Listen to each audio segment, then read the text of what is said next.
வருமானிப்போம். ஒரே நேரத்தில் ஒரு இடத்தில் பல வேலைகளை பார்க்கக்கூடிய என்னங்க அந்த அவதானங்கள் கிடைக்கும். ஞானத்தில் ஞானம்.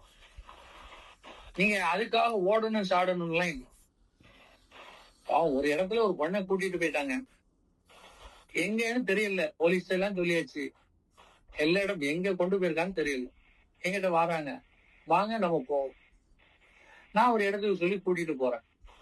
கார்ல போகும்போதே சொல்றேன், நேரம் இப்படி அங்க போகணும். கடைசியில போய் அந்த வாசல்ல நிறுத்தணும், வீட்டு வாசல்ல நிறுத்துறோம். இறங்கி போய் கதவை தட்டுங்கன்னு கதவை தட்டுனா உள்ள அந்த பொண்ணு ஒரு ஆளு.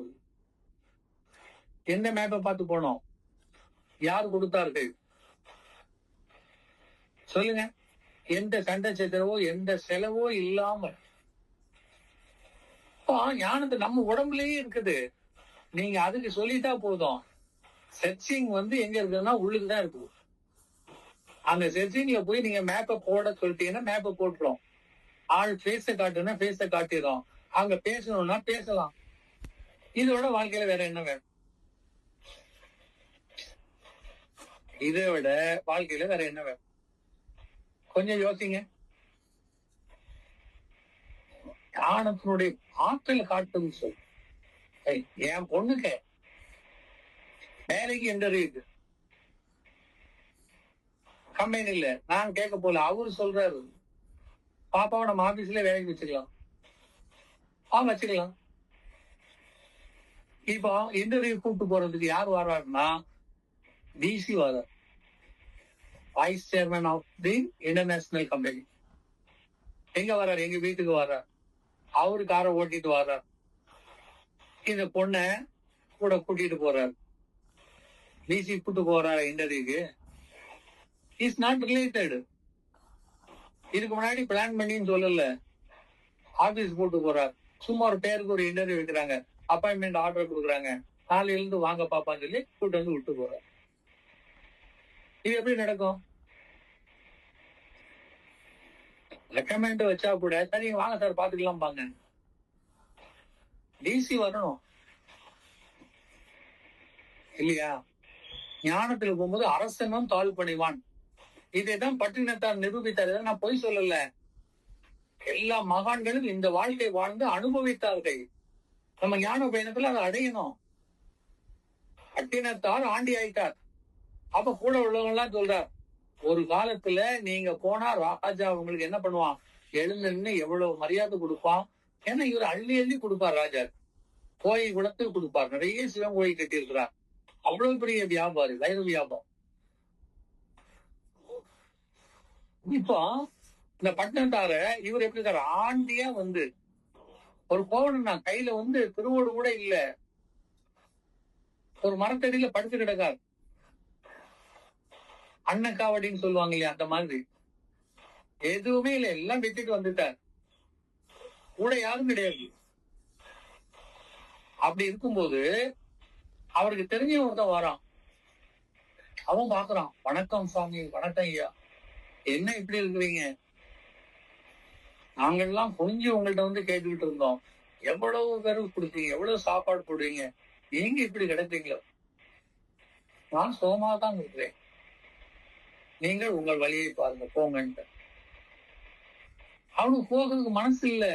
அப்படி இருந்தார். எப்படி பட்டு பீதாரங்கள் எல்லாம் போட்டு கலகலப்பா பட்டை எல்லாம் போட்டு எடுத்து எப்படி செவ்வாது வாசனையோட தான் இருப்பார். யாரு கேட்டாலும் அள்ளி கொடுத்துட்டு இருந்தார். இப்ப எப்படி கிடக்குறார்? ஒத்த பைசா கையில இல்ல. அவனுக்கு பார்த்து கண் கலங்குது.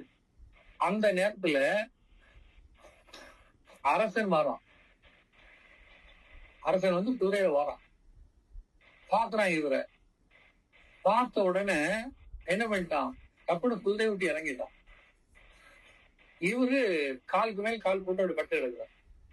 படுத்து கிடக்குறா. ஒரு காலுக்கு மேல் ஒரு காலை போட்டுருக்கார். இறங்கின அரசன் இவரை பார்த்து உடனே, அடிக்கடி நீங்களே அங்க கிடக்குறீங்க, ஏன் என்னாச்சு உங்களுக்கு? ஏன் நான் நல்லதானே இருக்கிறேன். இல்லையே, நீங்க எவ்வளவு பெரிய ஆளா இருந்தீங்க, எவ்வளவு பெரிய பணக்காரர், எவ்வளவு சொத்து இருக்குது, அதெல்லாம் விட்டு இப்படி நிக்கிறீங்களே, என்ன பார்க்க வருவீங்க, எப்படி இருப்பீங்க?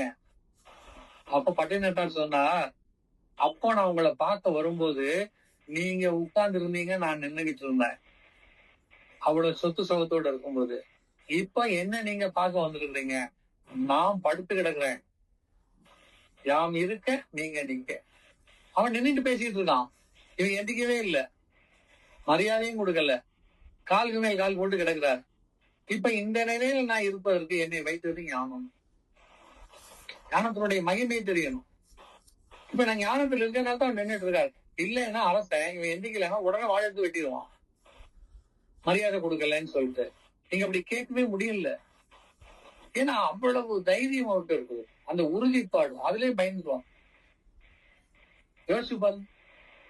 அப்ப ஞானம் நமக்கு என்ன தருகிறது? வாழ்க்கையை வாழ வைக்க.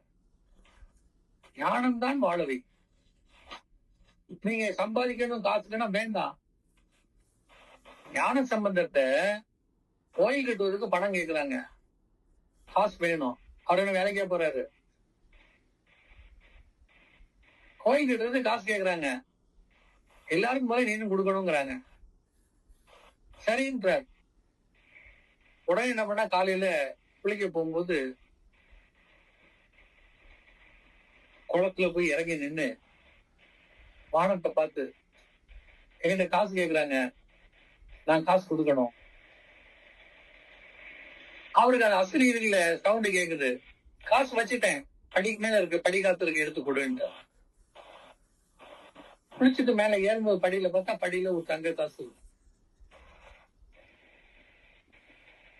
எடுத்து கொண்டு கொடுக்குறார், வரியை கொடுக்குறார். அப்ப அவங்க சொல்றாங்க, நீ 10 தங்க காசு கொடுக்கணும், ஒண்ணுதான் கொடுத்துருக்கேன். மறுநாள் குளிக்க போங்க, 10 நாளும் 10 காசு இருக்கு. அப்போ இதுக்குன்னு வேலை செய்ய போகாண்டா நம்ம என்ன பண்ணுவோம்? ஐயோ டேக்ஸ் கட்டணும், டேட் ஆயிடுச்சு, அவன் அங்க இருந்து ரிமைண்டர் அனுப்பிட்டா நாளைக்கு வீட்டுக்கு வந்துருவான், அது வந்துருவான். உங்க ஒரு உடம்பு போதுங்க, அடுத்தவங்க தேவையில்லை. ஏன்னா உங்களுக்கு வழங்கப்பட்டிருக்கிறது. அதான் அந்த அசரி அந்த சித்தருக்கு இறைவன் என்ன சொன்னார்? உனக்கு நான் அந்த ஆட்களை வழங்கியாச்சு. உன்னை யாராவது கொண்டானா அவன் உடனே செத்துருவான். உன்னை கொல்லாமல் பாதுகாக்கிற ஆற்றல் உனக்கு இருக்கு, நீ எதுக்கு கொல்ல போ? ஏன்னா உடம்புல அவ்வளவு ஆற்றல் இருக்கு. உனக்கு என்ன வேணுமோ எல்லாம் கிடைக்கும். யோசிச்சு பாருங்க. பட்டினருக்கு வேண்டியது மரியாதை, பணம் கொடுத்தல்ல. ஒண்ணுமே இல்லாத போது அரசன் நின்றுட்டு அவர்கிட்ட கெஞ்சி கேட்பான். அவரு காலுக்கு மேல காலை போட்டுன்னு பேசிட்டு இருக்காரு. இங்க ஞான சம்பந்த குளத்துல போய் நின்று வானத்தை பார்த்து காசு கொடுக்கணுமேன்னு கேட்கிறார். அடுத்த நிமிஷம் அசரீரி கேக்குது, காசு இருக்கு எடுத்துக்கன்னு, எடுத்து கொடுக்குறார். அது மட்டுமல்ல, நான் அதான் பல தடவை சொல்லுவேன், இது இந்த ஊருக்கு அந்த ஊருக்கு இல்லை, ஒட்டுமொத்த மனித குலத்திற்குள்ளது ஞானம். அங்கதான் சொன்னேன், இறைவன் என்பது ஒருவன் தான். எல்லா மக்களுக்கும் இறைவன் ஒன்றுதான். நீங்க தான் ஒவ்வொரு ட்ரெஸ்ல இருக்கிறீங்க, ஒரு கோலத்துல இருக்கிறீங்க. இறை ஒன்றுதான், மனிதர்கள் எல்லாம் ஒன்றுதான்ங்கிறதுக்கு நான் பல முறை சொல்லியிருக்கேன். இந்த மதத்துல அந்த மதத்துல, இந்த நாட்டுல அந்த நாட்டுல கிடையாது. எல்லா நாட்டிலையும் எல்லா மதங்கள்ல இருக்கக்கூடிய எல்லாரும் மனிதர்கள் தான். அத்தனை பேர்கிட்டையும் ஆற்றல் உண்டு, அத்தனை பேர் உடம்பு ஒண்ணுதான். அதுக்கு உதாரணம் தான் இப்ப இங்க இது நடந்தது. இங்க சீர்காழியில் யோசிச்சு பாருங்க. சீர்காழியில இவருக்கு வேண்டிய காசு கிடைச்சது. இது இயேசுக்கும் எங்க ஜெருசலேம்ல அவருக்கும் வரியை கட்ட சொல்றான்.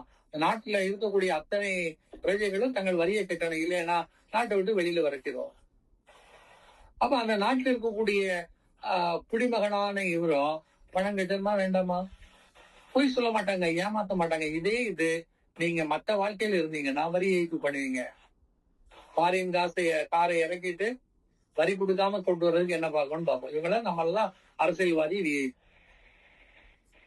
யோசிச்சு பாருங்க. இந்த ஏமாற்றத்தினா வரவே வராது. நம்ம நாடு நம்ம மக்களின் கூட அந்த அன்பு இருக்கும். அது ஞானத்துல மட்டும்தான் கிடைக்கும், வேற எதுலையுமே கிடைக்கும். இப்ப இயேசுட்ட கேட்ட உடனே எல்லாரும் முழிக்கிறாங்க. அவர் எப்படி கொடுப்பாரு? அவர்கிட்ட என்ன இருக்குன்னு. அப்படியே அந்த கடற்கரை ஓரத்துல வந்து உட்கார்ந்துட்டு அப்படி உள்ளுக்கு கைய போட்டார். உள்ள போட்டா ஒரு மீன் அப்படி வந்து எட்டி பார்க்குது. வாயில வந்து ஒரு வெள்ளி காசு. அந்த காசை எடுத்து அந்த சேவகங்கள்கிட்ட கொடுத்து, என்னுடைய வரி பணத்தை கட்டிக்க. யார் கொடுக்குறா? மீன் கொடுக்கு. யோசிச்சு பாருங்க. இதெல்லாம் நடக்கும். ஞான வாழ்க்கை அதிசய வாழ்க்கை, அற்புத வாழ்க்கை. விட்டுறக்கூடாது, தொலைச்சிடக்கூடாது. அதுக்கு இந்த உடம்பு தான் வேணும்.